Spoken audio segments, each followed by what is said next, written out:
Hi there guys, welcome to this iOS 7 beta. I'm just going to cover the absolute essential basics at the moment and just the sort of UI update.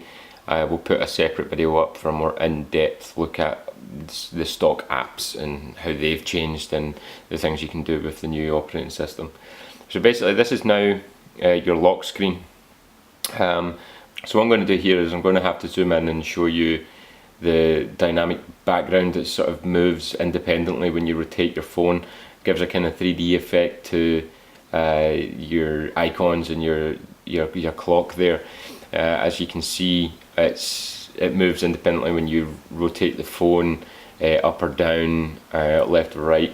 So when everyone was saying in the rumours that everything's going to be flat and it's going to be boring and blah blah blah, that pretty much couldn't be any further from the truth. I can understand what they mean with the buttons and stuff that I will show you. They are a lot flatter, but other than that, this is a lot more layered and a lot more dynamic all throughout the operating system. So this is now your lock screen. It's very plain. We don't have the big slide to unlock. It does say slide to unlock there, but you can slide anywhere. So that's all changed. That's quite nice. You still get your camera icon down here that you can slide up to open your camera, and that looks pretty nice. We can now access Notification Center from here.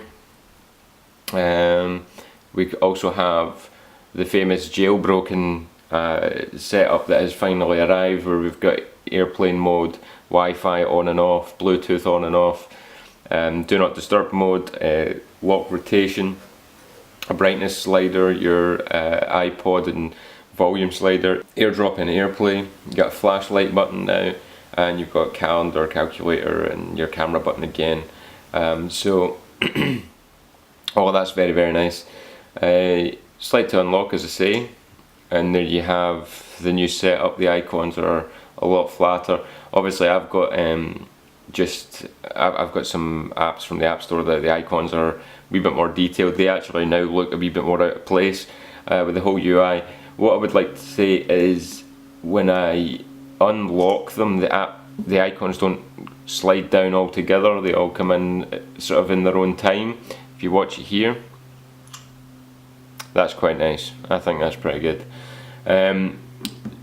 Your folders are now just sort of plain tiles with everything in it, and when you press that, it kind of zooms forward. If you watch the background, that zooms forward a wee bit, gives it a wee bit more depth. And then when I select one of these apps, it zooms in to the app, the icon, and sort of opens it up. So when I go back, the same happens, and then back to desktop. Again, very, very nice. There's a few bugs in this iOS. The background sort of flickers and changes position when I'm coming in and out of apps, but other than that, it's actually reasonably stable. So now the background kind of determines what colour your taskbar is going to be. This is kind of a light blue because the base of this background image is a light blue. So if you put something that's predominantly green, you're going to have a green taskbar. I think for wallpaper designers, they actually might be able to use this to their advantage by putting some form of colour or texture or gradient or something down the bottom, specifically just where the bar is, and actually give you quite a nice result in the end. I might actually play about with that myself. Other than that, we can't slide to the left to search the phone anymore. You just slide down wherever you are, and then you can search your phone. Which is good, because if you're over here, you can still search your phone. So that's again another nice addition. You can access these controls from here and your notification center from the top as per normal. A nice tweak that I know some people are going to really like in a kind of Android live background affair is your wallpapers now have dynamic ones. We've got dynamic and we've got still. You still put all your normal photos on from your camera roll, but the dynamic is cool. It's only got 2 at the moment. So if I set these as my home screen and get that out, if you give that a wee bit of time, you'll see the dots are moving on their own. They do move slowly, but they do move. You don't get as much of the 3D effect when you're rotating the phone. The apps do slightly move to the, you know, left and right, up and down, but you don't notice it as much without it being a still image behind. But again, that's another nice addition. I think something that the iPhone sorely needed. And as you can maybe see, it's very, very faint when these dots are going behind the taskbar. You can see the taskbar actually changes colour as well. And when you pull this up, you can see my green WhatsApp and my messages icon. When I bring that up, it's like frosted glass. You can still see the green underneath. It's a nice touch. It's a really nice touch. And that sort of changes, you know, dependent where you are. So if I go into this, which is predominantly sort of grey and white, when I pull that up, you can see all the stuff underneath. So it's a kind of frosted glass aero theme from the old Windows days idea. It's nice. It adds a new dynamic to the whole thing. I do like it. I'll do some other close-ups here as well. For your reception bar, that's completely changed. That everybody uses the sort of universal one. They've now got these 5 dots that illuminate when you've got signal. And the battery one's slightly changed. When you plug it into charge, it goes green and you get a wee flashing electricity icon saying it's charging. That's quite cool. Other than that, everything else works the same. Another addition to the folders, which was another jailbreak idea, is that you've now got pages worth. I think they're actually unlimited, the amount of pages you can have.